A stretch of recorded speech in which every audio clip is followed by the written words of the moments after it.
Well, hello there. It's been a while. I apologize, I'm looking a little rough. I just washed my face, getting ready to write. I haven't been on here very much because I've kind of been on the struggle bus a little. I don't know if that's true, or I've just been busy I've just been busy trying to get my words in, and I always want to record.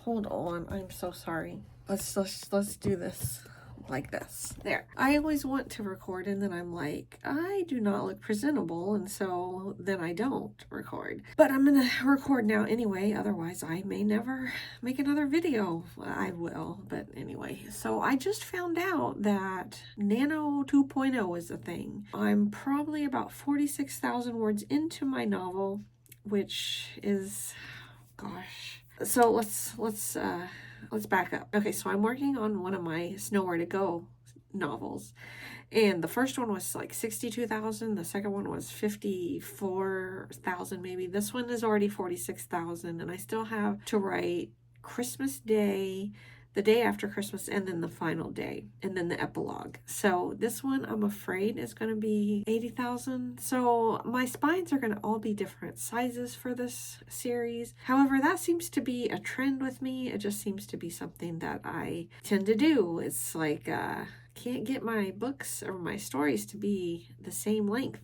in the series, because I honestly refuse to force the issue. It's like, actually, scheming for a white Christmas. If I had to go again, I would change the end, because somebody reviewed it and it was a valid review, I think. But it's too late now, and I'm not going to change it. I do think it's a good novel still. It's low stakes, so there's not a lot of drama at the end. And I guess that person was wanting more drama, and yeah, I could have added it, but I didn't. But for this one, I definitely want to make sure I hit all my beats. I'm more willing to draw this one out because I'm learning more about what people like out of these stories, and so I want to make sure that I provide that with this one. I'm not happy about the fact that I've got maybe like 35 to 40,000 more words to go. And honestly, because of that, I'm not wanting to write it all today. And so I haven't written it all today. It's the evening. I've been just dragging my feet.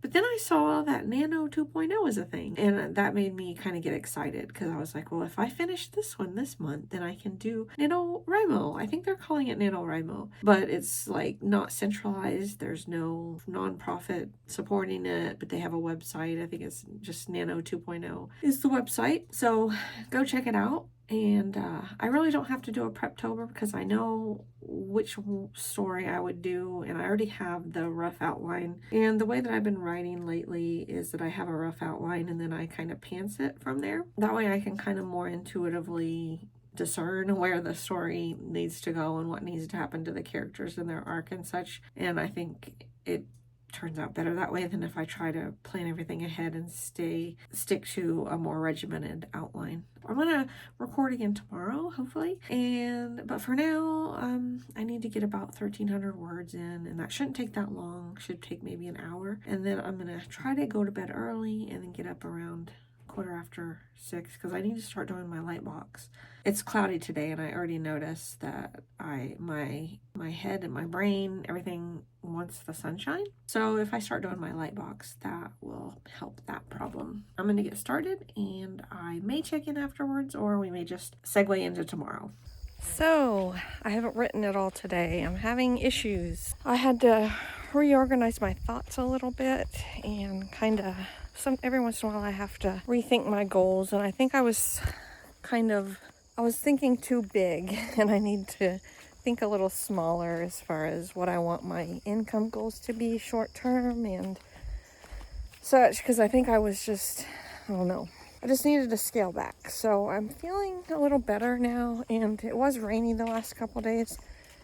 I think that was affecting my mood. So now I'm taking a walk, obviously, and it's sunny, so getting a good exercise and some sunshine. Like I said in the last clip, I've got like 35 to 40,000 words left to write on my work in progress, and it was just the thought of that was so overwhelming to me that I just like couldn't even hardly like get out of bed.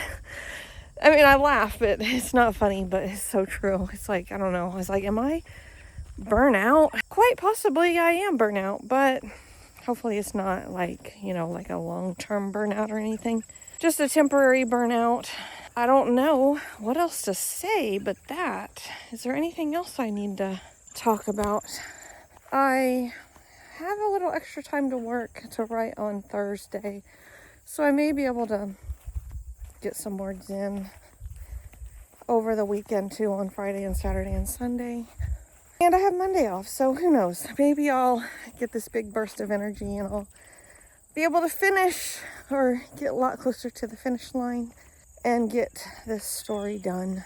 It's just a lot of work, and I'm not whining, I'm just saying it's a lot of work when you're doing it all by yourself and no one to help, except, I do have beta readers that I really appreciate their help, and but otherwise I do the editing and the proofreading and the writing and the outlining, and I do it all myself, and I have a full-time job on top of it, and I'm a mom. So sometimes it just gets really overwhelming. I think, is there even a way to make this profitable with how many hours I have a week to spend on this? And that remains to be seen, because I do make money every month on my books, but I do have overhead, and it's not covering the overhead yet.